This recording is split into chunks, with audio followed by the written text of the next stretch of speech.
'cause there ain't no doubt I love this land. God bless the USA.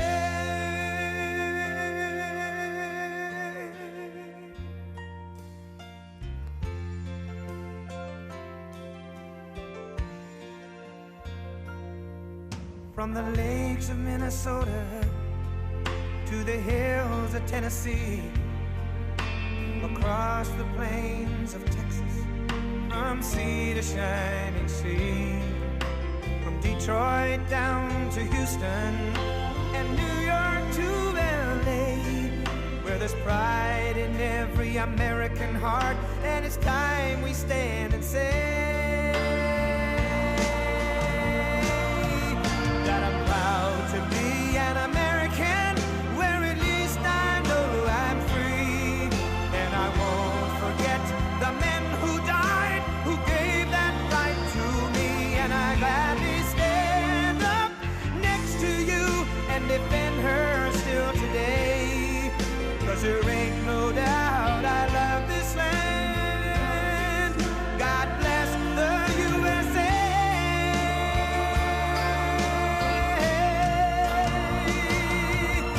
And I'm proud to be an American, where at least I know I'm free, and I won't forget the men who died, who gave that right to me, and I gladly stand up next to you and defend her still today, 'cause there ain't no doubt I love this land. God bless the USA.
Hello, Florida. It is wonderful to be here in our home state. Thank you for taking the time to be here and for supporting the administration. We love you too. For those of you who are still deciding who to vote for on Tuesday, I hope that what I have to say will prove to you that a vote for President Trump is a vote for a better America.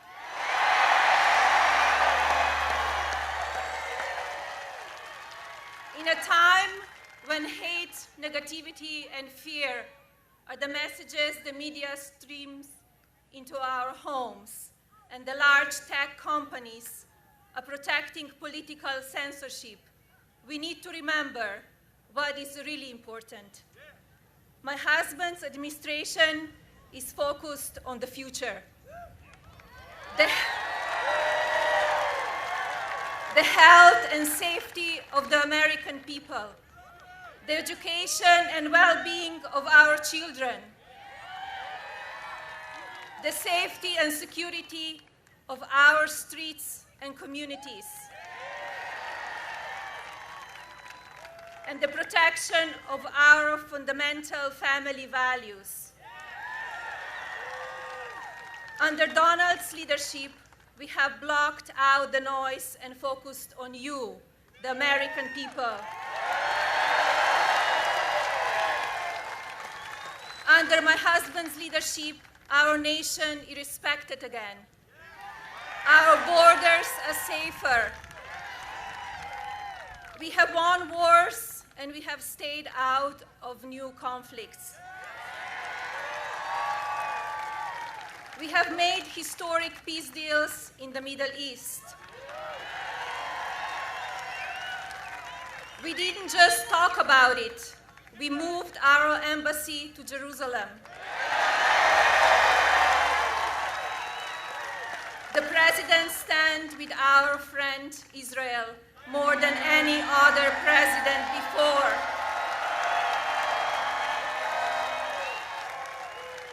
Our allies are now doing their fair share globally. Our economy soared and unemployment shrank. Our military is stronger than ever.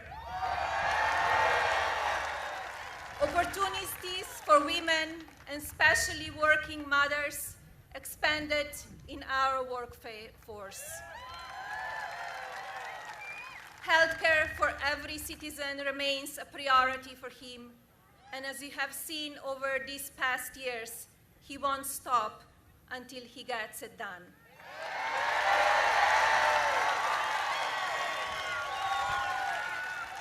We have a law and order president.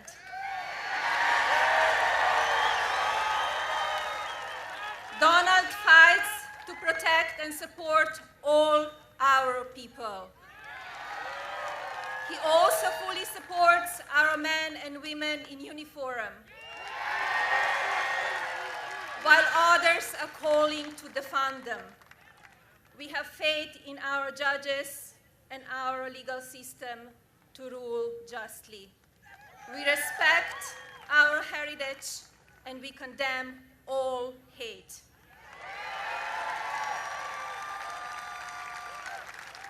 We should always learn from our past, and it is more important than ever that we never forget it. Under this president, our American values and ideals are protected, cherished, and upheld. We have had 3 incredible years of making America great again. In early 2020, our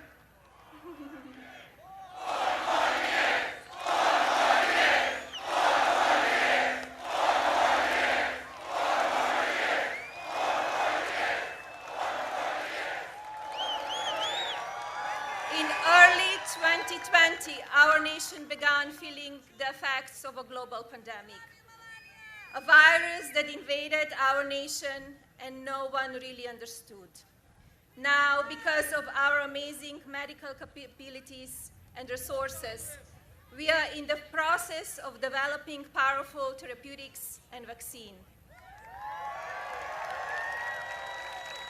A vaccine is not a partisan issue.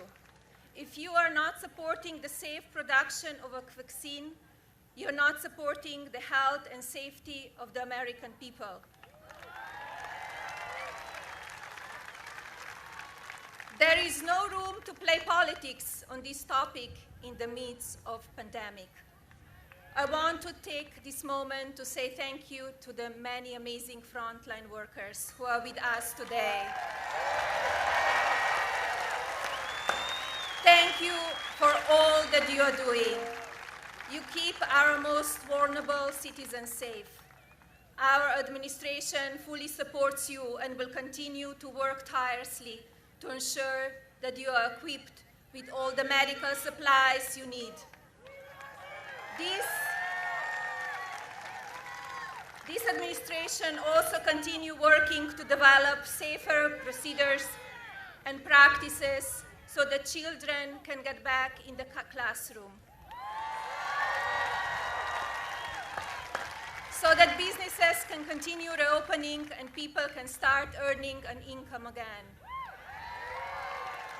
This president and his team are focused on not only destroying the virus and building back the economy, they're focused on creating ways for people to safely stop isolating and start gathering with friends again on a safe distances. This is about mental health as much as it is psychical.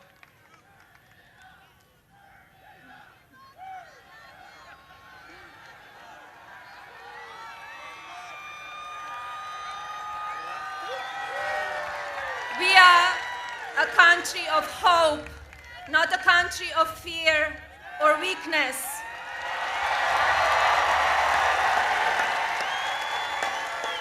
And we have a leader who shows us that every single day.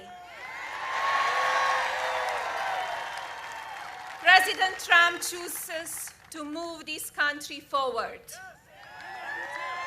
This country deserves a president with proven results, not empty words and promises. On Tuesday, the direction of our country will take is in your own hands. I ask that you join us in continuing to put America first. Together, we will overcome this pandemic and continue building the brightest future for generations to come.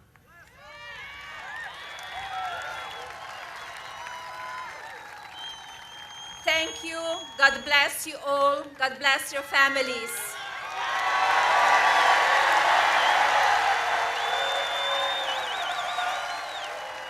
It is now my pleasure to welcome the President of the United States, Donald J. Trump.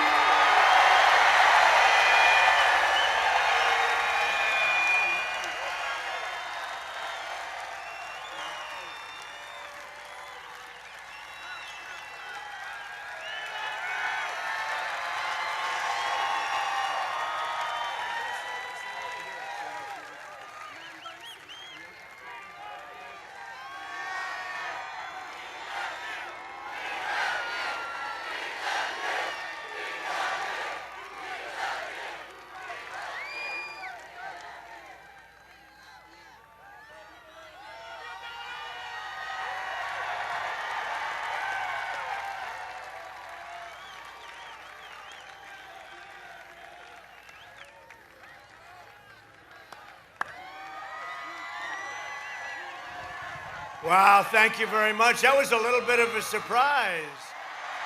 That was a surprise. Thank you, Melania. Good job. They love our First Lady. They love our First Lady. Always have. And America is blessed to have you. Thank you very much, honey. That was good. So I'm thrilled to be here in our home state, Florida. I love this state, and I love the people of this state. And 5 days from now, we are going to win Florida. We are going to win 4 more years in the White House. And we're going on to win a record share of the Hispanic American vote. You see what's happening? Oh, they're very concerned back there. The fake news, they are so concerned. Melania, you don't know too much about them. You've seen enough. But they are very unhappy. You know what's happening, don't you? You see what's happening? We've led Florida every single day. What's going on? This is a terrible thing for them. Actually, it's a good thing for them. They just don't know it. They haven't quite figured that out yet. No, we're doing incredibly in Florida. We're doing incredibly all over. And this isn't based on polls. This is based on fact. This is based on votes that are coming in. But you have to get out and vote. We are creating the greatest red wave in the history of our country. Oh, it's been amazing. We'll talk about it in a little while. I want to get some of the little introductions and introductory things out.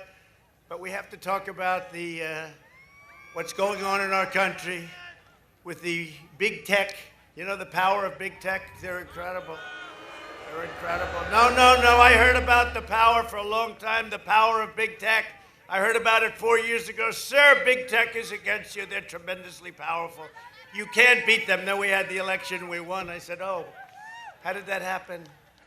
And the fake news media, 94% of the stories about us are negative. Think of it. Think of it. 64% of the stories about Sleepy Joe are positive. How the hell do you have a positive story about this guy? How do you have a positive story about him? This election is a choice between my plan to deliver Historic, and you know what this is going to be, right? Historic. This is historic prosperity. Another major tax cut to go along with the biggest tax cut in the history of our country. And record job growth. And Joe Biden's plan is to deliver punishing lockdowns. He's going to lock you down. And Florida's all opened up. You have a great governor. Did he speak too long today or not? No? No, I watched him on the plane. I said, oh, look, there's Ron. You know, they have the little thing in the box. I said, oh, look, there's Ron. He's speaking. He looked like he was up there a long time. No? She's saying yes. He's a great governor. You have a great governor. He's a great guy.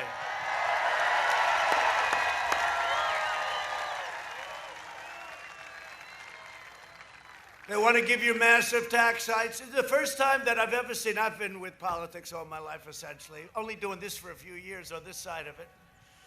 But we've done well, haven't we, when you think? A senator came into my office and said, sir, an older guy, nice guy, pro, total pro.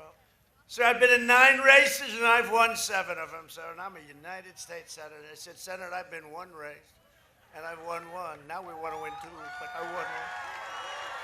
But it was the presidency. We took them all by surprise, didn't we? We took them by surprise. They're still trying to recover. And you will have a crippling depression, the likes of which you've never seen, if Sleepy Joe becomes your president. And your 401ks, throw them out the window because you know what's going to happen. And you know, our stock market has a big headwind. The headwind is if he wins, and we are doing great. Do you see the number today? 33.1 GDP, the biggest in the history of our country by almost triple, right? Almost triple. No, it's very much bigger than any GDP we've ever had. You have to go back to the 1950s, and then it's less than half. This is the greatest number, 33.1%. If you asked me 2 weeks ago, I would have said, I'll take 12%. 12% would have been very nice. Nobody ever heard of 12%. 33.1. And let me tell you what they're going to do. I never even thought of this one. They won't even talk about it. This is the biggest event in business in 50 years. Nobody's ever seen a number like this. This is bigger than any nation. No nation has a number like that. Other nations right now, look, we were compared to Europe. Germany is doing so well. France is doing so well. Everyone's doing so well. No, they're not doing well. And you take a look at what's going on, and we want the best for them. We're on their team. We want to work with them and everything else. But they're not doing well. They're spiking up big. They're shutting down. They're locking down. I disagree with that because we're never going to lock down again. We locked down. We understood the disease. And now we're open for business, and that's what it is. And that's what it is. This explosive economic growth is 4 times greater than what the experts expected. They expected a number that would be like 7%, 8%. But here's what's going to happen. You're going to go back home. You're going to say, that was incredible. Melania was unbelievable. The governor was incredible. I've never heard anybody speak like that. Trump was okay, too. Not bad. But we have no choice. We have to vote for Trump because it's between Trump and Sleepy Joe, and anybody beats Sleepy Joe. I could take a couple of these guys. They're friends of mine. They're not good people. They're better than Joe, I will tell you. Now, do you believe what I'm running against? I'm running against the worst candidate in the history of presidential politics. I don't care, win, lose, or draw. This is the worst candidate in the history. He shouldn't be there. Because Pocahontas kept going instead of getting out, then it would have been against Bernie, which would have been fine too. You know what? You would have had a more energetic base if we had Bernie. That's one thing. Because I don't know if they have a base. Here's what's happened. He goes for a speech. They're showing you thousands and thousands. Look, as far as all the way back to that building, as far as the eye can see. And Biden is leaving his basement today. He took the lid off. You know what he does? He takes the lid off, runs to the closest part of Delaware, like if he can get a little piece of Pennsylvania. People in Pennsylvania are wise to him. They know all about his no fracking, no fracking, no fracking. Then he gets to Pennsylvania. He learns it's 1 million jobs. And by the way, Pennsylvania They give us that you can fire up your factories. They give us the energy, and it's inexpensive energy. So he goes to Pennsylvania. All of a sudden he changes. Yes, I have nothing against fracking. And the press doesn't call him out on it, right? And they don't call him out on Where's Hunter. They don't call him out, Where's Hunter?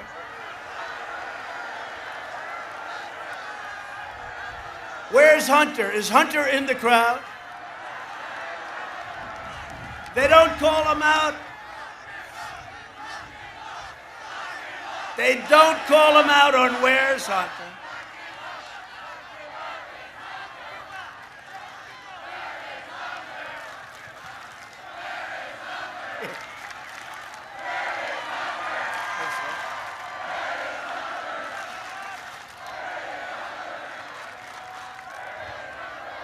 It's crazy. It's crazy. You know, some people said I get a call from all the experts, right? Guys that ran for president 6, 7, 8 times. Never got past the first round, but they're calling me up. Sir, you shouldn't be speaking about Hunter.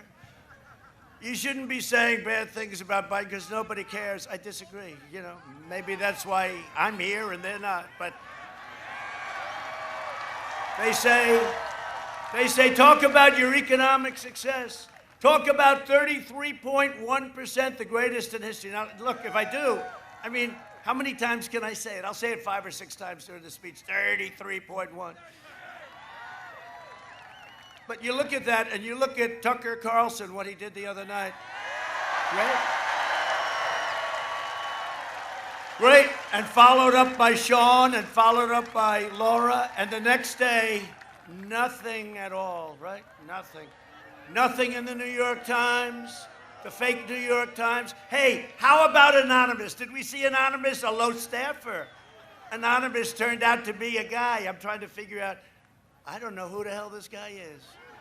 So the New York Times said, a senior White House official. Nobody knew who he was. This was look, we are in big trouble with the press. They are truly the enemy of the people. They are the enemy of the people.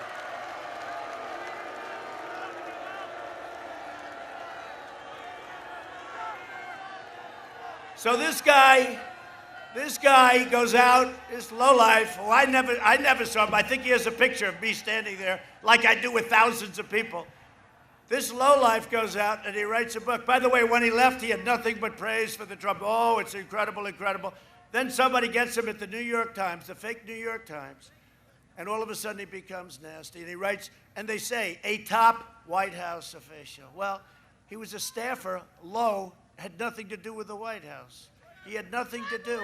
And he goes in, and you know what? There should be major criminal liability for some scum like this. And you know, for a year, everybody walks into my office, Secretary of State Pompeo. I could name every one of them, all good people. I'm looking at them and saying, I wonder if that could be the one, right? You know. And it turns out to be this lowlife that nobody knows who the hell he is. He had nothing to do with us. I don't think I ever met him, and I might have met him. I think somebody said, he has a picture of me standing someplace. This is a disgrace to our country. It shouldn't happen, and he should be prosecuted. Are you listening to me back in Washington? He should be prosecuted. Along with the New York Times, because it was a story made up, it was fake news made up by the New York Times.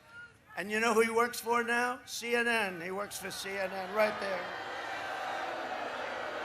See the camera right there with the light that just went off. It just, see that, honey? That red light just went off. Fake news, CNN, and Anderson Cooper.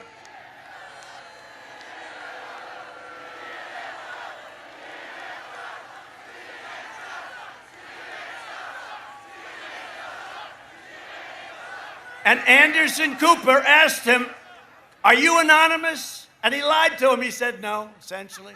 Said, no, I'm not.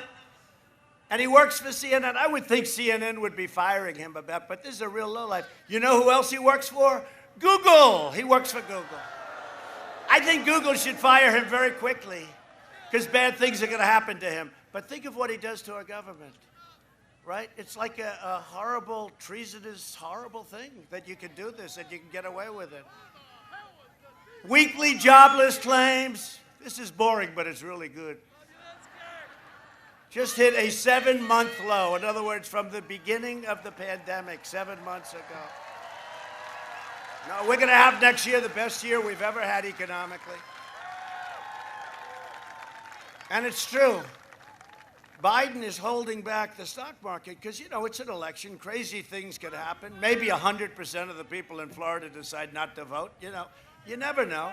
But we have a headwind, so it's gone down a little bit over the last few days because, you know, you're coming close, and it could be. We're going to win this election so big, you watch. You watch. We're going to win it so big. And that's the only reason the market's going down. The market's going down because if he gets in, seriously, you're going to have one of the worst depressions we've ever had. You're going to have, and John Roberts from Fox is back there, and I think he agrees. And John Roberts is very unhappy because he doesn't want his 401k to go down the tubes. Now, John's treated us very fairly. Not perfect. He's not perfect, I will say. But he's been overall pretty good. He's pretty good. So CNN, Google, we got to do something about all of it. New York Times is fake. It's fake. They write so many fake stories. Thanks to our policies, America is experiencing the fastest and biggest recovery. We're having the best recovery anywhere in the world. No other country, small or large, is recovering like us. Think of that. In the past 5 months, we've created a record 11.4 million American jobs, the fastest job growth in the history of our country. Our job growth has been 23 times faster than the first 5 months under Obama-Biden recovery, which was, by the way, the worst recovery since the Great Depression. You do know that, right? And just, you know, because all Biden does is talks about COVID, right? He doesn't call it the China virus. You know why? Because China hasn't paid off. He can't use that term. You know, they gave his son $1.5 billion to manage. He makes millions of dollars a year, I assume, right? The smartest guys on Wall Street said, no, sir, that could not have happened. We can't get it. No, it took him about, 10 minutes. He walked in, he walked out with $1.5 billion. Hey, maybe he's not so stupid after all, right? That's the only thing. I thought he was so dumb. Maybe he's not as dumb as we think. He can't, look, he cannot take on China. I didn't say anything.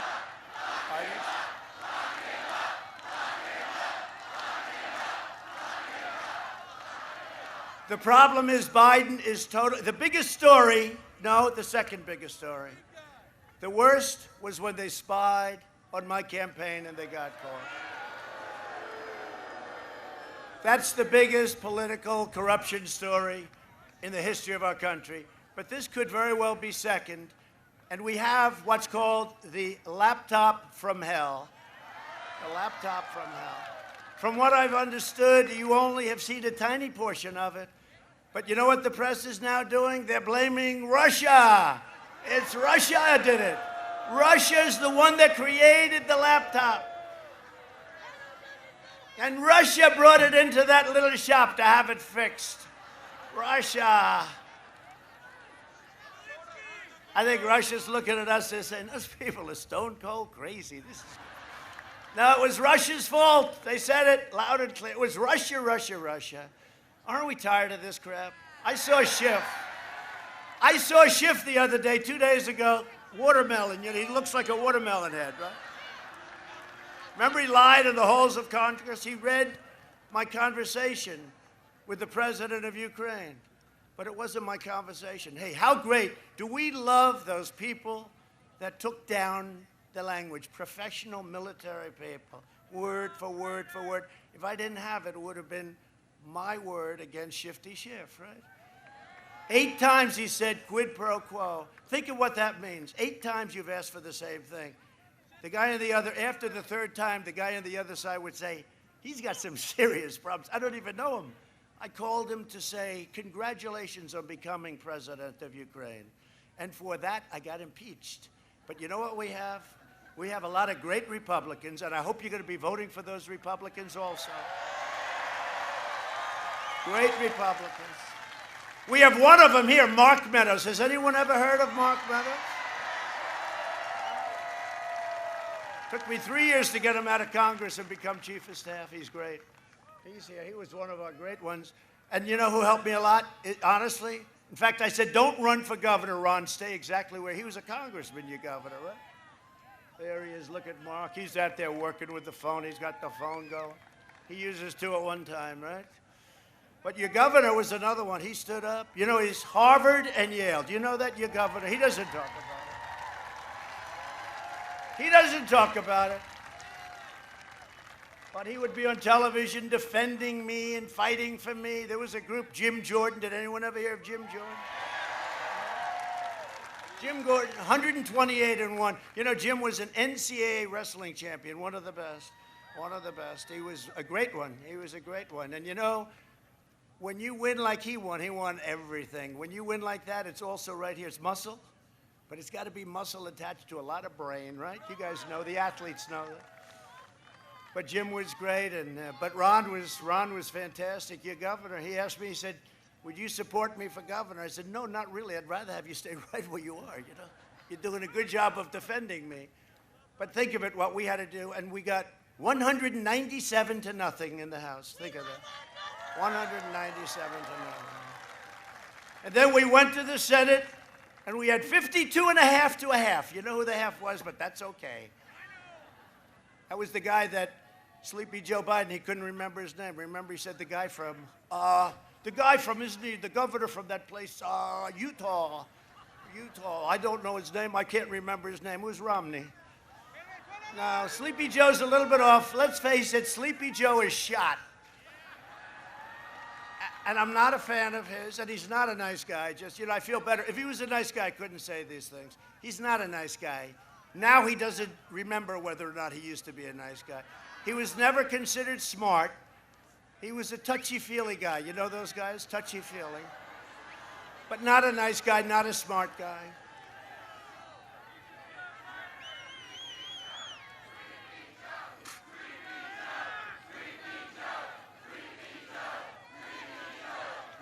Our incredible First Lady is sitting here right now, and she's saying to herself, I wonder if all rallies are like this. Now, most of them are a little bit different, but that's okay. You know why, honey? We're in Florida. This is like home. This is home. Right? This is home. We say it like it is. We say it like it is. We created the greatest economy in history, and now we are doing it again. See all that hat, that beautiful hat? It's Make America Great Again, right? We're going to make a new one. It's Make America Great Again. We did it. Right? We did it. Now we're doing it again. My First Lady wants to do it again. Under my leadership, the Florida tourism industry and hospitality industry will come roaring back very soon. It's ready to happen. We're making the turn. We've got the vaccines coming very soon. The FDA has worked miracles. They had no choice. They had to. This would have taken, if Joe was in charge, you wouldn't have a vaccine for 4 years. I was going to say, he was in charge of the swine flu. He calls it N1H1. It's actually H1N1. I say, Joe, it's not. It's H1. H comes, it's easy because H comes before N. I said, Joe, that's what it is. I said, just call it swine flu. You don't have to call it. The numbers are too complicated. 3 days ago, he said, I'm a proud Democrat running for the United States Senate, and I hope I have you. You can't put look, we can't play games. You know, you've seen enough. Have you seen enough? This is crazy. But based on the early numbers I've seen, I think you understand exactly what I'm talking about. You know, we have the potential. We have the greatest country in the world, but we have the potential to go to places that we've never been in a positive manner. The potential of our country is so incredible, and you see it happening already. You look at Germany, you look at all of these countries, they're now locked down. They've got a lot of problems. You look at our numbers, look at our recovery, fastest recovery. We went down the least economically, went down by far. As much as it's painful and terrible, we went down the least. We've done an incredible job. It was projected that we would lose 2.2 million people, right? The projections were 2.2 million. By the way, we shouldn't have lost one person. China should have never let this happen. They should have never let it escape. And we will not forget. We will not forget. Biden's agenda will devastate the Hispanic American community. He betrayed Hispanic Americans for 47 years. He's been very bad to the Hispanic Americans. And what is happening with those poll numbers? I have the highest numbers. We are now, according to the polls I'm showing, which are real polls, we are now beating the Democrats for the first time ever with Hispanic Americans. First time ever. First time ever. And I've always loved them, and I think they've always loved me. First time ever. First time ever. And the fakers back there are going crazy. And now Biden wants to close your small businesses and confiscate your guns. Second Amendment. Don't worry about it. The Second Amendment. While letting far-left rioters, looters, and vandals roam free. Look what he's doing in Philadelphia. Look what's happening. Those are people that he's supporting. He couldn't even come out against them yesterday. They asked him a question. He said, what's Philadelphia? Where is it? Where is it? He didn't know what state it was in. Other than that, he's doing a wonderful job. Could you imagine? Could you imagine losing to this guy? Could you imagine? Our First Lady will have to say, darling, I don't know. This is impossible. But you have to be very careful when you say that. You know, whenever I say anything that even uses the word losing, the fake news said, he is thinking about losing. This is a big story. President Trump thinks he's going to lose. No, I don't. I don't. I think you're going to lose. And I think you've lost all credibility.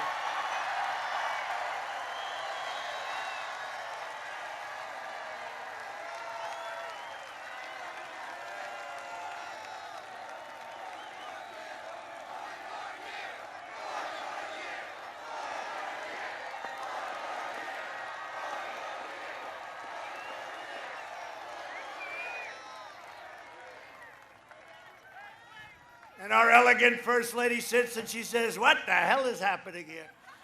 This election is a choice between the American dream and a socialist nightmare. That's what it is. It's socialism. Venezuela, I used to say Venezuela on steroids. This would be, if they got in, a very, very, very large version of Venezuela, and it can happen with the Green New Deal and all these crazy, you know, look, AOC +3. I heard she's very insulted that I call her AOC. I'm not. I call her AOC +3. That's the three characters that like Ilhan Omar. I'm going to win Minnesota because of Ilhan Omar. She tells us how to run our country. She's telling us how to run our country. I don't think so. Ilhan Omar. So we're going to win the state of Minnesota for two reasons. Her and the fact that when Minneapolis had their problem, they should have called us sooner, but when they called us, how long did it take? 25 minutes? It was extinguished. We could have done it in the first hour instead of waiting for a week and a half. But the governors, they have to call, and I give the governor credit. He eventually called. He eventually called. They should call us, I'll tell you, Oregon. They should call us in Portland. Oh, would I love to go in with the anarchists. They would last 15 minutes. Our guys, you know, you got to, like, hold them back. They want to, let us in, sir. We'd like to go in. I meet them. I see troops. Sir, we'd like to go into Oregon. We'll take care of them. I say, just calm down. Just calm down. It wouldn't take them long. It would take them about 15. How long? And then we'd do things. And then eventually they'd end up going home about 10 years later. Back home to mom and dad where they started, in the basement. Antifa. You know Antifa? So Biden called it an idea. He said, Antifa's just an idea. I said, no, when you get hit over the head behind your back with a baseball bat, that's not an idea. That's not an idea. But didn't he call the United States? He called the United States an idea, too. I said, no, it's not an idea. The United States is a great nation. That's what it is. It's not an idea. He called us an idea, so he puts us in the same category as Antifa. As long as I am president, America will never be a socialist country, and I say it all the time. This election will decide whether our children will be condemned to the misery of socialism, or whether they will inherit the glorious legacy of American freedom. This election will decide whether the Biden-Harris, how about her? How about her?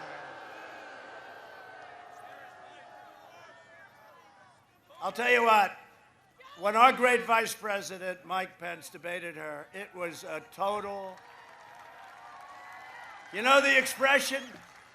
If it were a fight, they would have ended it. Within 2 days, they were saying the fake news. She did magnificently well against Mike Pence. No, that's what happens. You know, you do great, great, great. 2 days later, you realize they have it down that you lost. Now, Mike did fantastically. He's a great vice president. He works very hard. And I'll tell you one thing. You know, his kids are in the military and they're teachers. I guarantee you one thing. Mike Pence has not made hundreds of millions of dollars by scamming foreign countries. Because that's what they've done. They've made hundreds of millions of dollars. And they can't, and nobody wants to talk about it. Look at that. Oh, are they doing that on purpose? Are they friend or foe? I don't know, I actually felt good. I felt water in my face. I said, where the hell is that coming? They may be doing that on purpose. Let's find out if they're friend or foe, and if they're foe, let's take care of those son of a bitches. Look at that.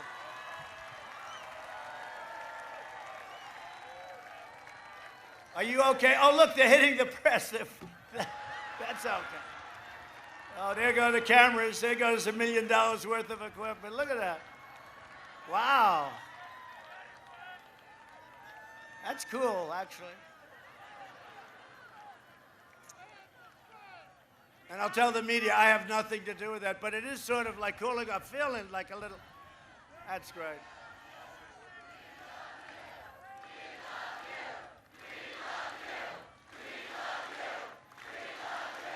You know, it's amazing. It's amazing. And I say it all the time, because we've liked Ronald Reagan. We've liked a lot of, people. Mostly they're stiffs, mostly. Generally speaking, they don't do the job, right? But we've had good ones like Ronald Reagan. He's the one I think about. But nobody ever chanted. First of all, he'd never get a crowd like this. He'd have 200 or 300 people. There'd be in a ballroom. That was like the norm. Nobody have. You got to see yesterday. We had 35, 40,000 people. We were in Arizona the day before, 2 days before. We were in Pennsylvania. We did 3 in Pennsylvania, one bigger than the next, like this. And you know what's common? The love. It's all the same. The love is incredible. Love for our country. It's the love for our country. But there's never been a chant, we love you. I'm watching this guy here. He looks like he could take on anybody in the world. He's a big, strong guy.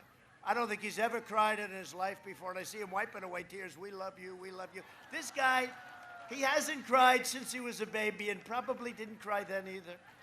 And now he's crying. No, there has never been that chant before, and I appreciate it. And I'll cry. That's why I ended early.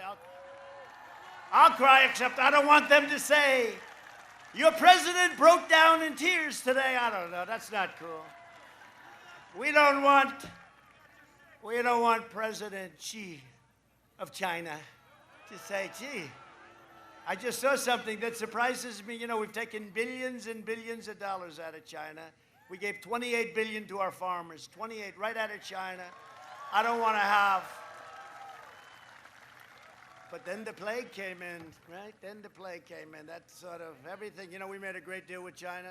The ink wasn't dry before the plague came in, so it's a whole different feeling.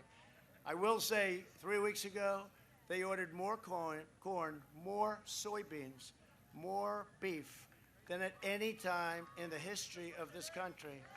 So they obviously think I'm going to win. They obviously think we're going to win.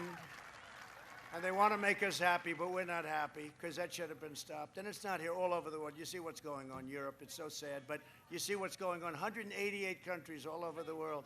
What China has done to this world, what they've done. People come up to me, they're clothed in masks and stuff and this. Hello, President, hello. I said, look at this. What China has done to our country. I may do that. You better be careful. What China has done to this country, it's not the first time either.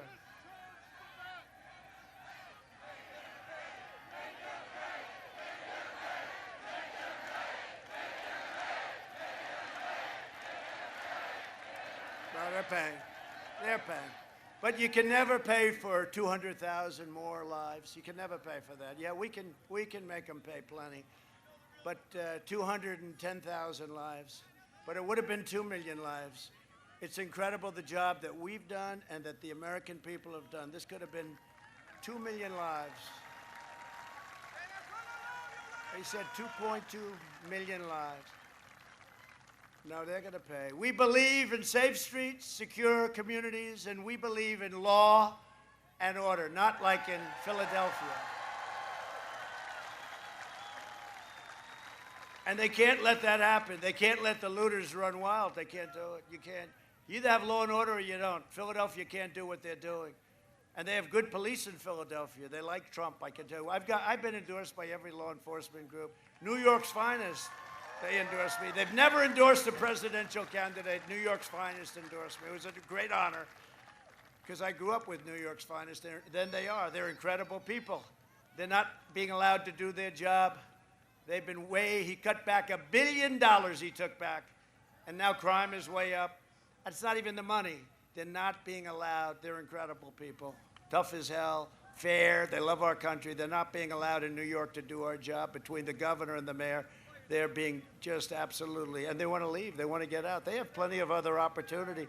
They don't need the danger. It's a dangerous job for all police.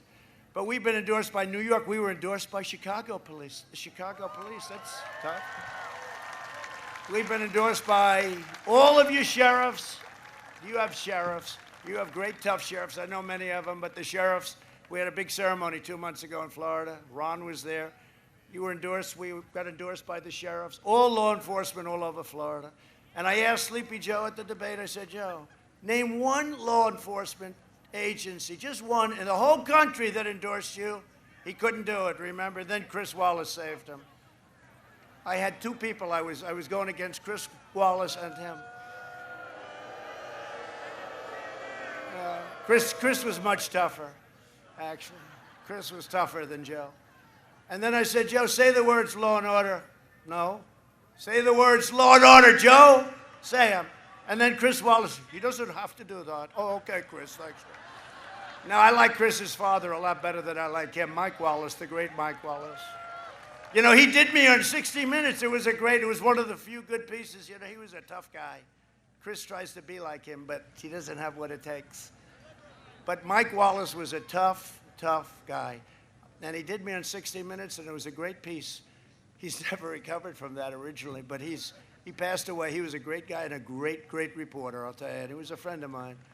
He was a friend of mine. That didn't mean much to Chris. All we want is fairness, right? And I will tell you, Kristen Welker, I thought she was very good. I really do. I thought she shouldn't have been because she was far left. Her family's a supporter of Democrats. Her father's a big supporter of Democrats. She's a supporter of Democrats. Should have been very unfair. I think she went out of her way. And most people say she wasn't really fair to me. But she was because she always gave me 10 seconds. She said, okay. See, Chris should have done that. You have 10 seconds. 10 seconds to me is like an eternity. We did a lot of damage in that 10 seconds, including to get him to admit that he doesn't want oil. He doesn't want oil. I said, Texas and Pennsylvania and Ohio, are you listening? Are you listening? And you'll see they were listening on November 3rd. I'm sorry, you'll have to wait till November 3rd. Texas, Pennsylvania, Ohio, Oklahoma, North Dakota, they're all listening. And you're listening because you don't want your energy prices to go through the roof, right? And Michigan was listening because they want to produce cars and they don't want to spend all that money on energy when they're producing all of those factories that I got to go back to Michigan and go back to Ohio and go back to North Carolina and start brand new. And I'd see Prime Minister Abe of Japan. I'd say, Prime Minister, we're tired of taking your millions of cars. You got to let us have factories. Well, we can't do that. This is a private decision. No, it's not. You got to do it. But that is not government. I said, you're a powerful man, Shinzo. He just retired. Unfortunately, he got ill, but he was a great man. He a great prime minister, great guy, too. But I said, Shinzo, you have to do it. I'm sorry. We're not going to take your cars. You got to make them in this country, in our country. And he said, I can't do that, but let me work on it. The following morning, 5 major Japanese companies announced they were coming to America, and they did. I called him up. I said, Shinzo, I know you had nothing to do with it, but thank you anyway. No, they run it tough over in Japan and China and these other places. Tuesday, your vote is going to save our country. Most important election we've ever had. We are going to defeat the Marxists and the socialists and the rioters and the flag burners and the left-wing extremists. We are going to defeat the anarchists. They're anarchists. With your support, we will fight for American workers. We will defend our Second Amendment. Don't worry, it's very safe. If Biden got in, your Second Amendment is gone so fast. You know that. Support our police, protect our borders, expand school choice, so important.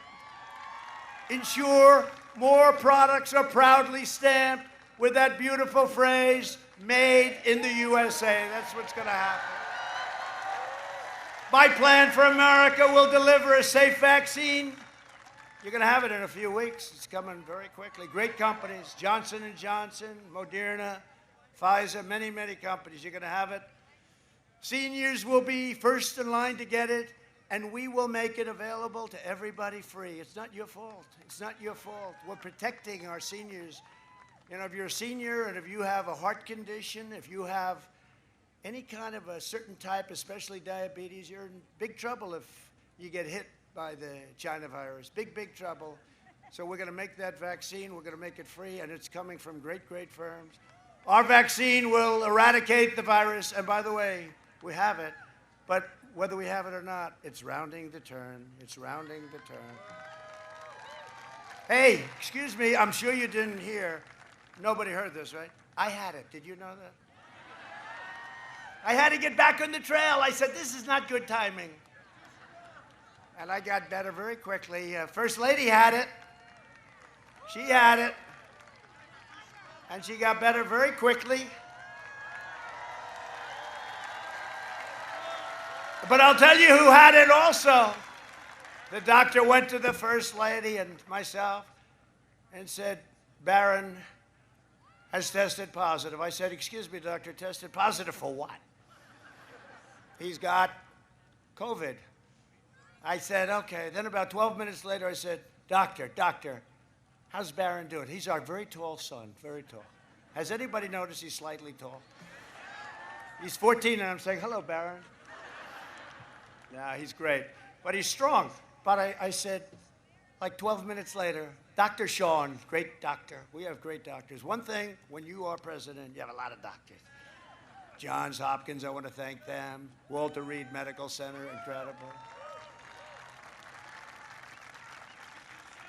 I mean, Doc Ronnie is now a congressman from Texas. How about that? Doc Ronnie, he was before Sean, and Sean is now. Sean has been great. But Sean came up along with other doctors that Barron had it. About 12 seconds later, I said, how's Barron doing? Oh, he's okay. He shed it. It's gone. It was gone like in 2 minutes. I said, hey, how come that doesn't happen with me? But I wasn't bad. You know, it was like a day. But they gave me a drug, Moderna. Who the hell knows? This was a very, Moderna makes it. I'll tell you who makes it really a great version. They say Eli Lilly, right? Regeneron. And they gave it to me, and I woke up the next morning, and I felt I could have taken the toughest, meanest person in this group. Regeneron. Now, I don't know whether or not it worked. I like to think it had no impact. I made a statement. I said, well, I'm in no trouble because I'm young, and I'm in perfect physical shape. I'm a perfect physical specimen. And CNN went crazy. He's not young, and he's not imperfect. They can't take a joke. No, but I was better. I was better quickly. I was better very quickly. We reduced the fatality rate 85%, and now we have the lowest infection fatality rate anywhere in the world by far. Thanks to our unrelenting efforts, and by the way, Remdesivir was also approved. It's supposed to have a great effect. I mean, I said, give me whatever the hell you have, just give it to me. I wasn't choosy. You know, the First Lady, I don't want anything, I don't want, she's very particular, right? If I say, take an aspirin, you'll feel better. No, I don't want an aspirin. right? She doesn't want that. Only 3% of hospitalizations are right now China virus. So think of that. So our hospitals are ready if something should happen. But that's what, yeah, I appreciate that too. He said, we trust you. You can. We are doing the greatest job of this. Except with one thing, publicity. Our public relations, we're spending too much time working and not enough time talking, but no matter what you say to these people, it won't make any difference, you know. And because of the advances in treatment we pioneered, the survival rate is far over 99. For many groups, it's 99.9%.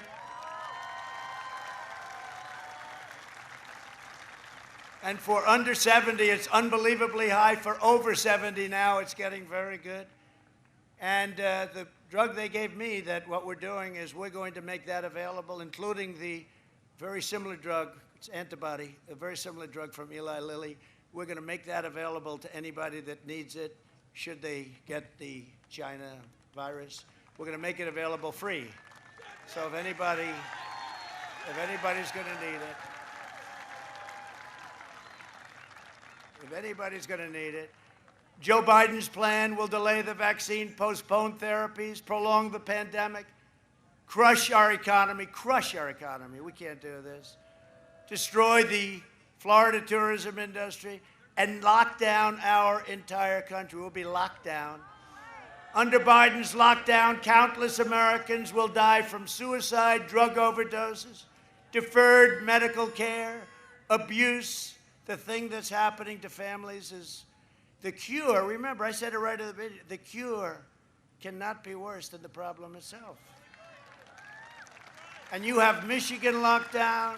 You have all Democrat governors. You know what's going to happen? On November 4th, the day after the election, they're going to open it up. They're doing it for political reasons because it's so bad for their state. And they think our numbers are going to look a little worse. California's pretty much locked down. New York's got to open. New York is becoming a very unsafe ghost town. Governor, open up the state, governor. Open up the state. You'll see our governor. He's going to make a few words in a couple of minutes. Governor from New York is going to be with us in a little while. Are you surprised to see that? You'll see what I mean. There will be no school, no graduations, no weddings, no Thanksgivings, no Christmases, no 4th of Julys. There will be nothing. They will allow you nothing. Other than that, he's doing a wonderful job.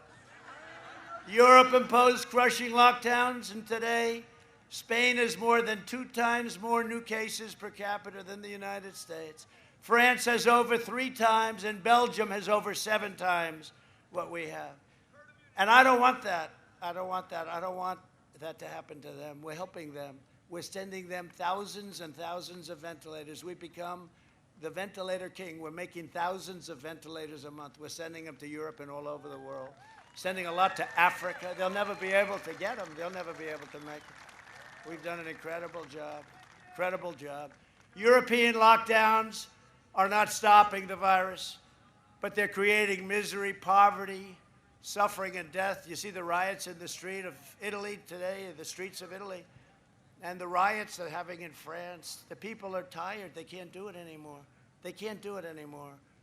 They're losing their businesses. They're losing their jobs. They go back and the business is closed for 9 months. We can't do it anymore. They can't do it. We know the disease. We social distance. We do all of the things that you have to do. If you get close, wear a mask. Always controversial. It's not controversial to me. You get close, you wear a mask. Social distance, social distance. You know the bottom line, though? You're going to get better. You're going to get better. If I can get better, anybody can get better, and I got better fast. They were so happy, they couldn't believe it. That was probably the happiest day that they've had in years. And then they came out of the hospital to wave to the people, the supporters. I heard, you know, these really beautiful rooms. Walter Reed is incredible, the best. And rooms, the glass, heavy glass panels over the windows. And through all of that heavy glass, brick and mortar, I could hear people screaming outside a half a mile away. And they were fans of mine with flags, Trump flags. We love our president. And they were there for 2 days. They stayed there all night. I mean, these people were incredible. And I said to my incredible Secret Service people. There's one of them, Bobby. I know I'm not supposed to say it. Bobby, I love you, Bob. I said, Bobby, I want to go over and see him. No problem, sir. He ripped on that mask. He wouldn't even think about that. I said, let's go over and see him, Bobby. By that time, I was in good shape. I wanted to get out here with you. But we drove in front of those people and we waved, and the people were so happy. It was incredible. It was a love fest. They were so happy. And I got back and they were saying, what a terrible thing to do. No, we got to take care of our people, right? We got to stay with our people. Including Secret Service, who does an incredible job. Thank you. Thank you, Bobby. The man, the man. Thank you, Bobby. Thank you, Secret Service. They do a great job.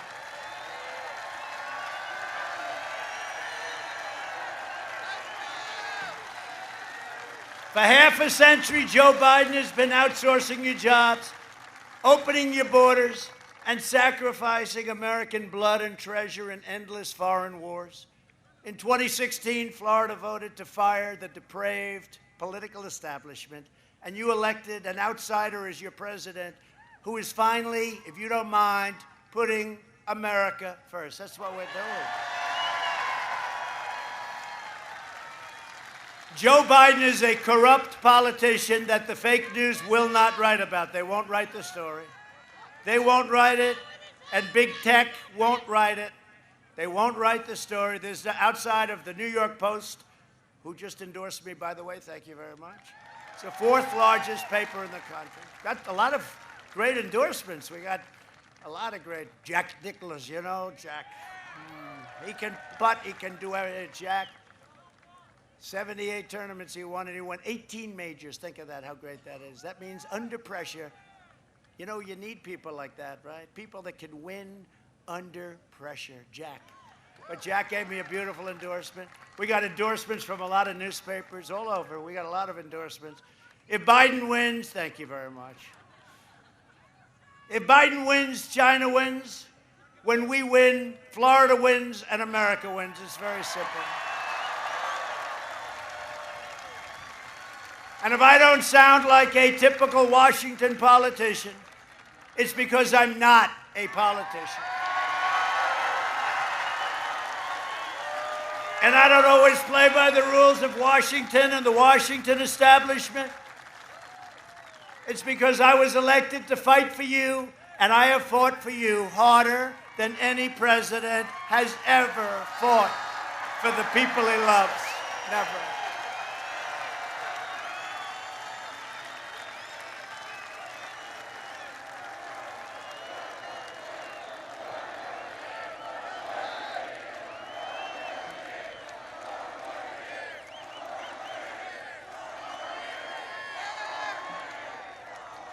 Thank you very much.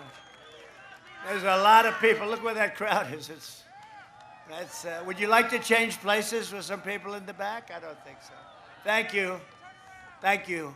That's incredible. What a crowd. But they're all like this, I tell you, no matter where you go. 35,000, 45,000. They never mention it, you know. They never mention it. But with Biden, they never mention it either. I said, show the crowd. You know what? They have circles. Someday I'm going to hire the guy that does those circles. No, because it's really good. Big, thick, nice circles are perfectly done. It's the best part of his campaign, the circles. And usually, he's got 5 of them. Usually, he can't fill them up with people, so he puts the fake news in the circle. And then they don't ask him questions. Or how about the question they asked him the other day? He's walking out with ice cream. Sir, what flavor ice cream is it? I don't know. It's vanilla, I think. Then they asked him a real question. He ran into the car, went back to the basement. Does he have the lid on again today? Almost every day. How do you put the lid? You know, when you do the lid, he did it like 5-6 days recently. That's like 50% of the campaign. Now they try and say it's because of COVID. They say the fact that he has nobody at all show up is because of COVID. No, it's because nobody shows up. And I think that's the ultimate poll. And based on the numbers that we're getting, we're going to do really well on Tuesday. Tell you. Really well. We'll see. Who knows? Who knows? It's an election.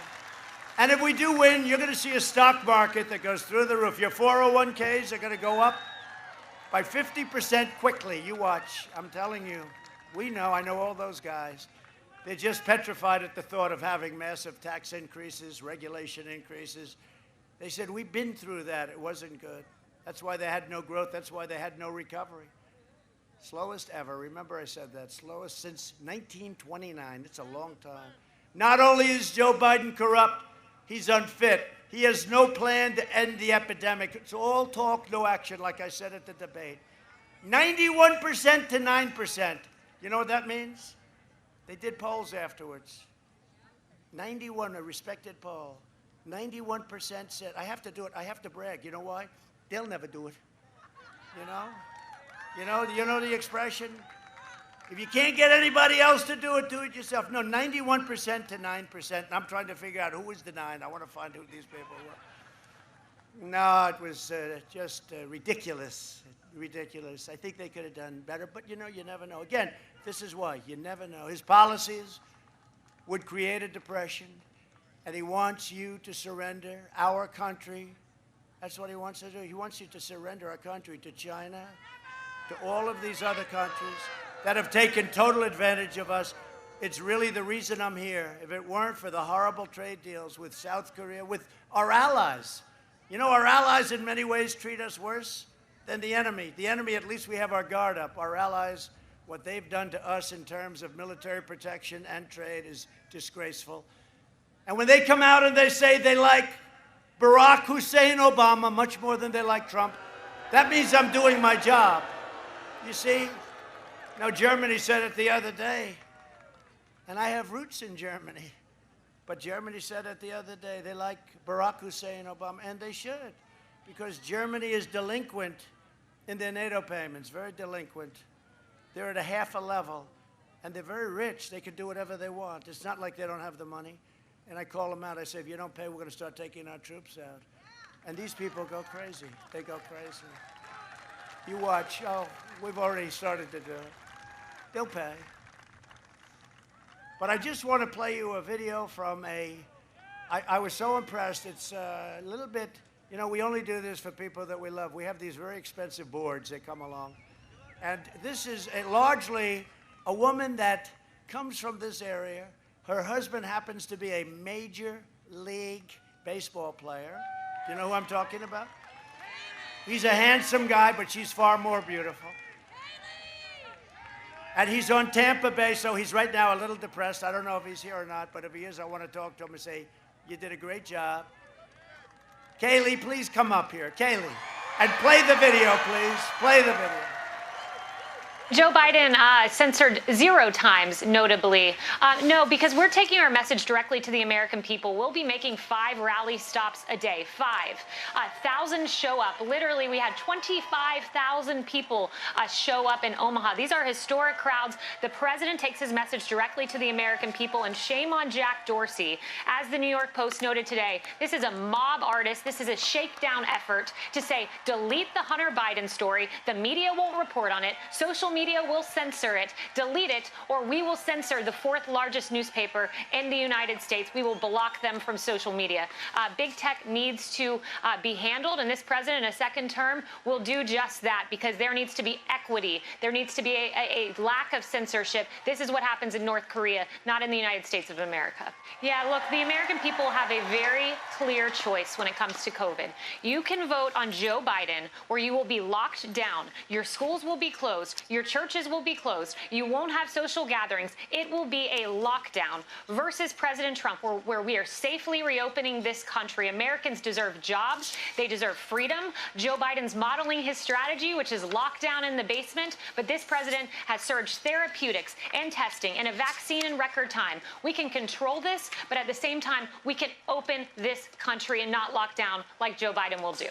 That's right. It's their livelihood. These are small businesses, people who have worked their entire lives to open these shops, these businesses. And then on top of that, you have 30 police officers who were injured on the first night of the riots, one run over by a car, a chance to stuff police officers in trunks, a vehicle with explosive devices.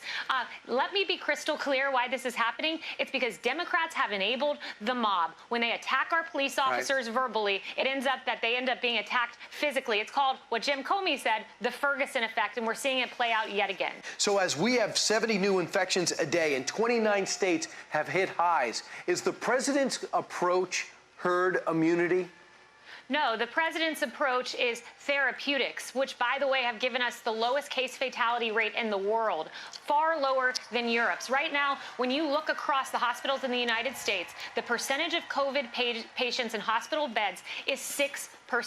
It's because this president did things right. You have a 99% survival rate under 70 and above 70 because of our therapeutics. It's very close to that because of what this president did, tearing down bureaucratic barriers, tearing down regulations, paving the way for therapeutics. We have done this right, and the Europe-United States comparison tells that story. All right, Kayleigh McEnany. Fact is, every time I've called the president, he's quickly gotten on the line. When we asked to get support for that Mercy ship in Southern California, he was able to direct that in real time.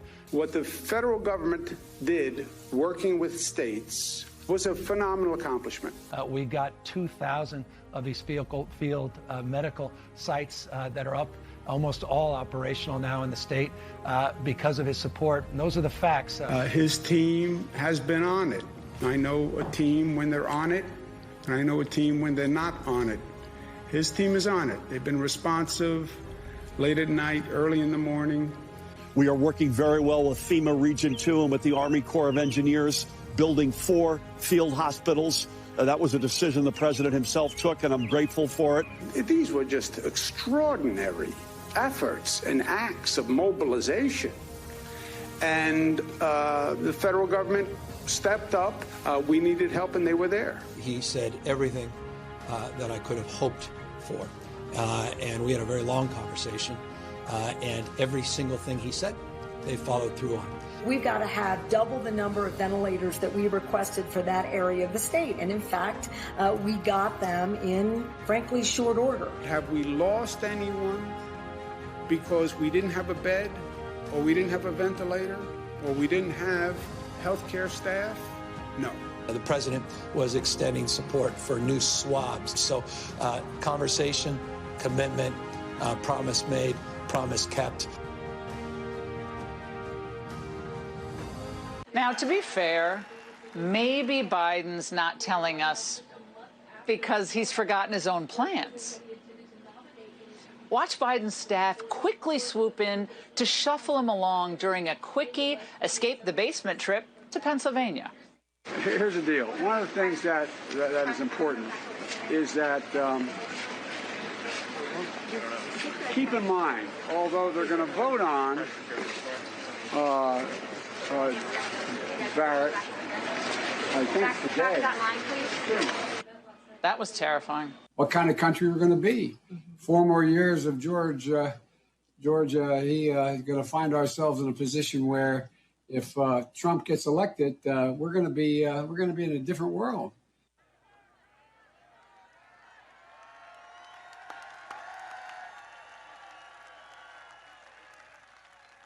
I mean, who's going to say it better than Kayleigh? So, I want to congratulate you. This is a great-looking couple. We almost had the Dodgers. Are they that good a team? They're pretty good, right? Well, you're pretty good, too. And you're a great couple, and that's a beautiful baby. Thank you very much. Congratulations. Great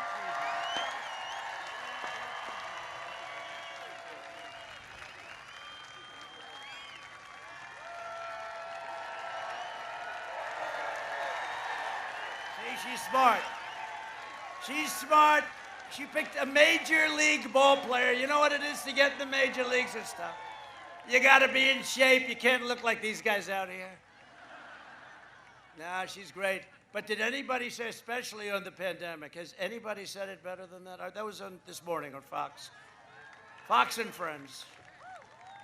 And I got to tell you, that group, that threesome, they're great, right? They're great, right? It's a great group in the morning. But she said it on Fox and Friends. Ainsley, Steve, and Brian has been really great, right? Brian has been great. No, they treat us good. We're thrilled to be joined by your governor, who I know is up here speaking, but I'm going to introduce him a second time because we love him, and he's done a great job, and he loves the people of Florida. Ron DeSantis, Ron. And your lieutenant governor, who is a fantastic woman, and she loves her state, Jeanette Nunes. Jeanette, thank you. And we have some warriors, you know, that used to work with Ron. And without them, maybe I wouldn't be standing here. Remember, 197-0. Congressman Michael Waltz. Michael. He knows more about, where's Michael? Michael. You get married yet, Michael? Huh? Please get married quickly. You'll be so depressed, Michael. If you don't, you're going to be very, very depressed. Thank you, thank you. You better do it quick. She's out of here, Michael. Another great friend of mine and a warrior, Gus Bilirakis. Thank you, Gus. Great job. Great job. Great job. Thank you. Thank you. And Greg Stubbe. Greg, thank you very much, Greg. Great job you're doing, Greg. These people are tough. We've had some, tell you what, we have some incredible people in Washington. Attorney General Ashley Moody, who's doing a phenomenal job. Thank you, Ashley, for everything. Doing a fantastic job. Florida House Speaker Chris Sprawls. And so young. Florida GOP Chair Joe Gruters. Joe, where are you, Joe? Where's Joe? Joe, how are we doing, Joe? You'll be out of here so fast if we don't win this election. He'll be gone. We are doing well. Yep. We're going to win. If we don't win, our country will have trouble. Then and vote for the congressman and vote for the Republicans. They want to do what's right. They want to do what's right, and you know it's the right thing to do. We have congressional candidates Scott Franklin and Anna Paulina Luna. Great, I put something out. They have my full endorsement. Great going. I hear you're both doing very well. Win, please. Doing very well. Great, great. Under my administration, we're reversing the damage that Joe Biden and his group have done over a 47-year period. We're bringing the pharmaceutical industry back here and back to regions of Puerto Rico. They took it out of Puerto Rico, devastating Puerto Rico. Joe Biden voted to eliminate those jobs and to send them to China. And we're reversing that, and we've been reversing it now for over 2 years, and it's moving very rapidly. Last month, I also announced $13 billion in disaster relief for Puerto Rico. They got hit hard. They're in a little path that causes problems. You know that, right? A lot of hurricane problems. Speaking of hurricanes, you have a lot of hurricane problems, too, and I'm always there. Ron, am I always there? Ron calls up. Sir, I'd like to speak to you. What is it about? Another hurricane? Yes. How many billion do you need, Rod? But I'm always there. And Rick, I'll tell you what, Rick Scott's been great. He's been great. And Marco Rubio has been great. He's been great. Marco. Very strong guys, strong leaders, good guys, too. Really good guys, Marco and Rick. You have great people here, great leadership. Under my leadership, we achieved the most secure border in United States history. And we have now built over 400 miles of wall.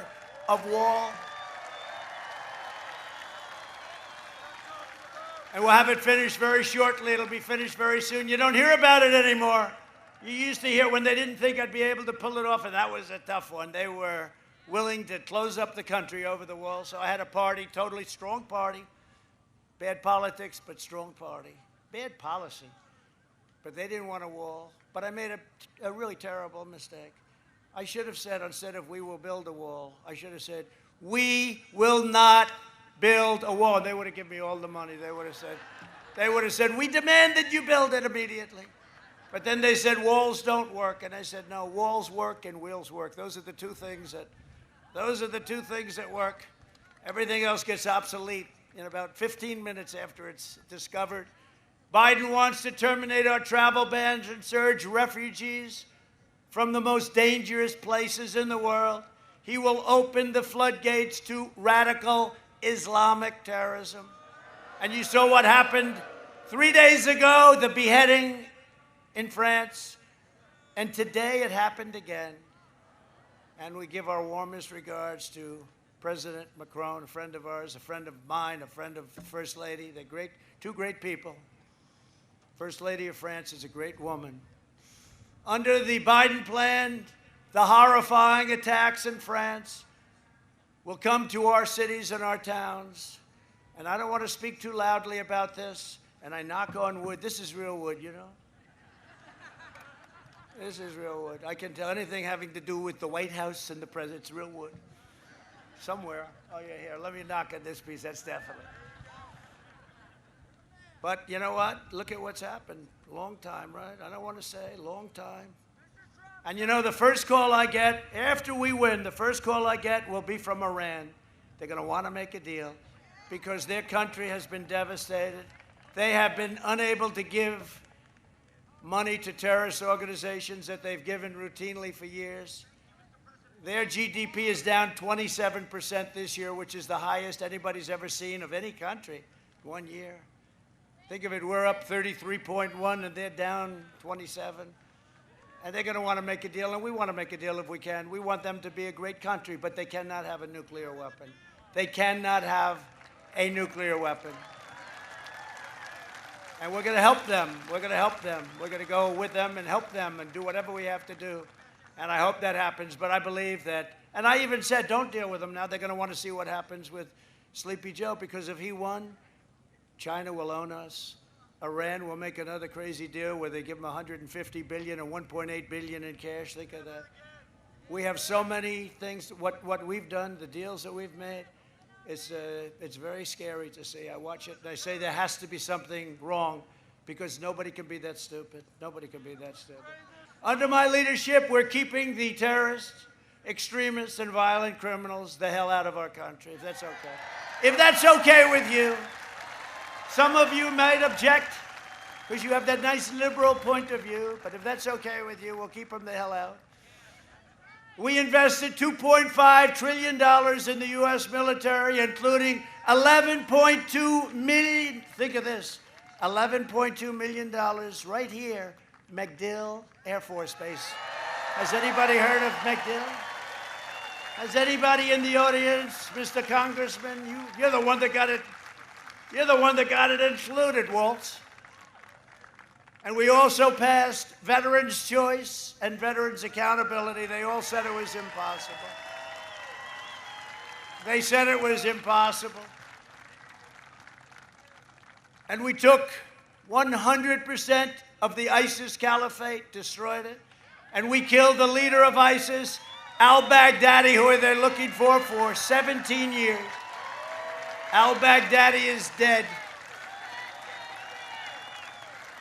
And then we took out the world's #1 terrorist by far, the worst in 50 years. Qasem Soleimani is dead. He killed many of our soldiers. He killed many soldiers from many countries, the most feared man in the Middle East. He's gone. I withdrew from the last administration's horrible Iran nuclear deal. I recognized the capital of Israel and opened the American embassy in Jerusalem. And got the building built for a tiny fraction. You know that story, right? Tiny fraction. I called up our great ambassador, David Friedman. I said, David, let's see if we can get it open. They wanted to spend $2 billion to build an embassy. Do you believe? And it would have never happened. I said, David, go around. Do we have any land that we own? With the government, we own everything, right? Even in other countries. See what we have. He calls me back the following day. He says, sir, we own a great piece, much better than the piece they were going to buy. We didn't buy it because I didn't like it. I didn't like the location. Does that make sense? Because I'm in the real estate, but I didn't like location. Location's very important. I said, see what we have. He said, sir, we have a piece that's much bigger. It's in a much better location. And it has a building. Now, remember, we're going to spend between $1 billion and $2 billion. I said, well, what's the building? He said, the building is a building that's basically unoccupied. It's pretty big.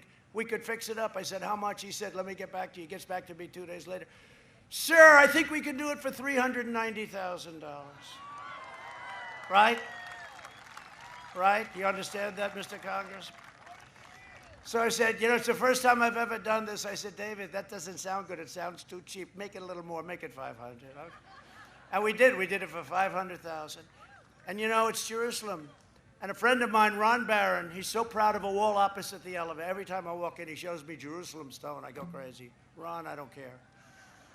I said, David, you're in Jerusalem. It's very expensive in New York. Can you get Jerusalem stone? He said, yes, we can. We have it. We can buy it for nothing. I said, good. Make the building out of Jerusalem stone.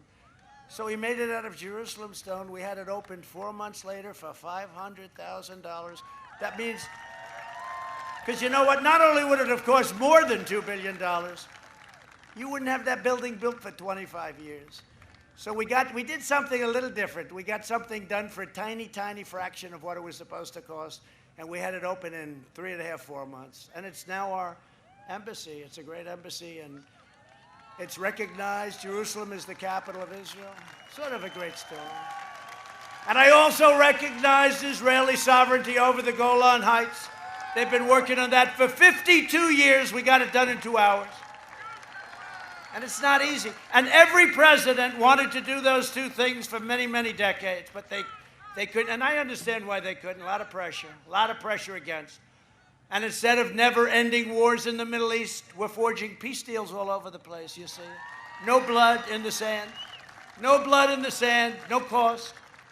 Biden and Obama made a pathetic one-sided deal with the Castro dictatorship. My opponent stands with socialists and communists. I stand with the proud people of Cuba and Nicaragua and Venezuela in their righteous struggle for freedom, and we're winning. We're winning it. It's going to be easy. We're winning. The last administration also negotiated the terrible Obama-Biden-Santos deal with Colombian drug cartels, surrendering to the narco-terrorists. You know what that means? That means drugs. Our First Lady sits on our commission. She chairs the Commission of Drugs and on drugs in America and how to get rid of it. It's a blue ribbon commission, right?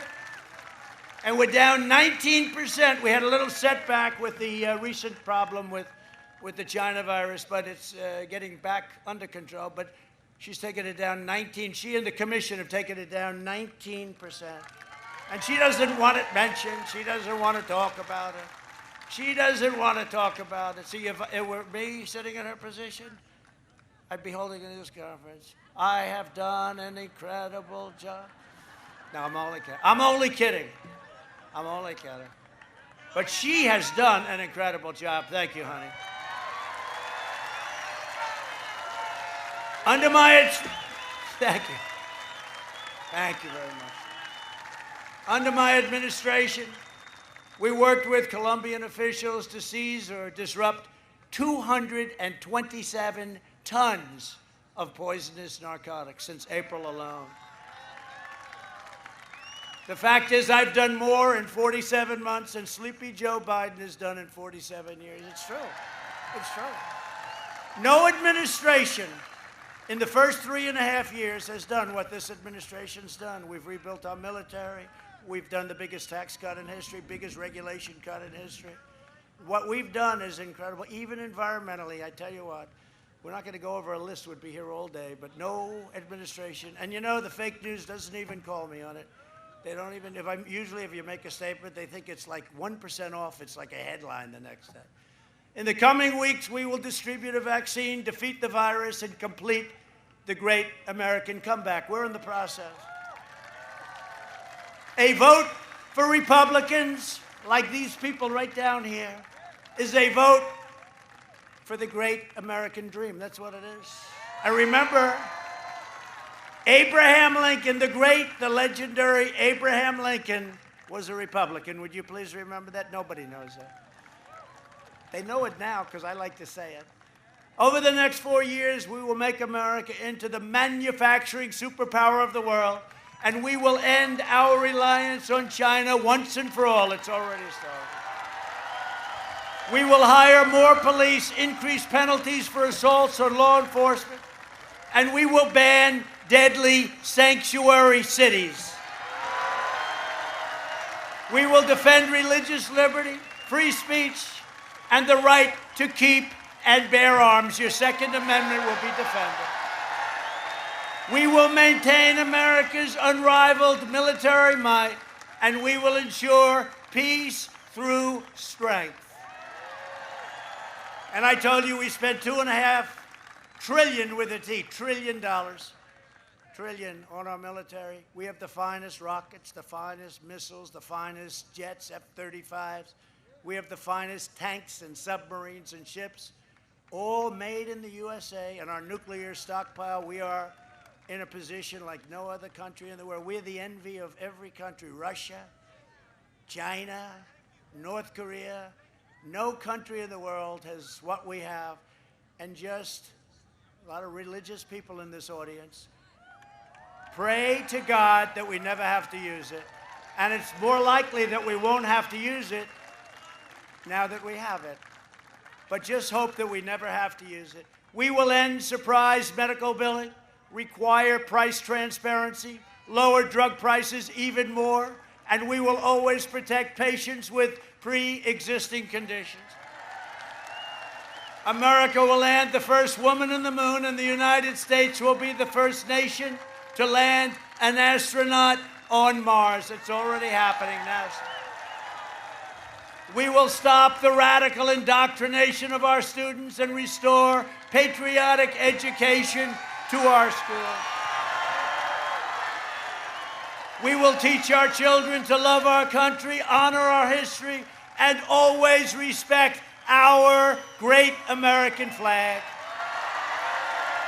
And we will live by the timeless words of our national motto, "In God we trust." For years, you had a president who apologized for America. Now you have a president who's standing up for America and standing up for the great people of Florida. So get your friends, get your family, get your neighbors, get your boss, pull them out of the chair. Come on, boss. And you got to get out and vote. There's never been an election more important. On November 3rd, we must finish the job and drain the rest of the swamp. We've done a lot of it. From Pensacola to Miami, from Orlando to Jacksonville, and from Tallahassee to right here in Tampa, we inherit the legacy of, oh, you know what, right? We inherit the incredible legacy of Florida patriots who gave their blood, sweat, and tears for this beloved nation. We stand on the shoulders of American heroes who crossed the oceans, blazed the trails, settled the continent, tamed the wilderness, laid down the railroads, dug out the Panama Canal, raised up the great skyscrapers, won 2 world wars, defeated fascism and communism, and from right here in this beautiful state, landed our brave American astronauts on the face of the moon. You've done a lot. We made America into the single greatest nation in the history of the world, and the best is yet to come.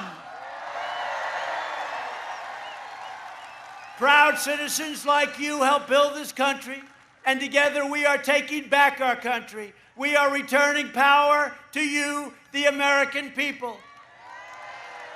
With your help, your devotion, and your drive, we are going to keep on working. We are going to keep on fighting. And we are going to keep on winning, winning, winning. We're winning. We are winning again. We are winning again. We are one movement, one people, one family, and one glorious nation under God. And together with the incredible people of Florida, we have made America powerful again. We have made America wealthy again. We have made America strong again. We have made America proud again. We have made America safe again. And we will make America great again. Thank you, Florida. Get out and vote. Thank you.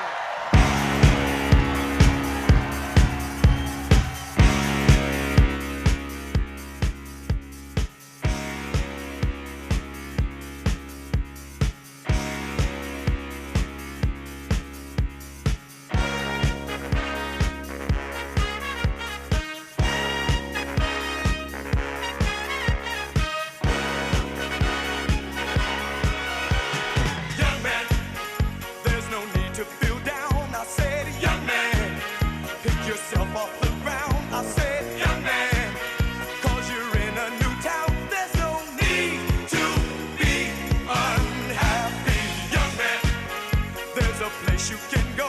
I said, young man, when you're short on your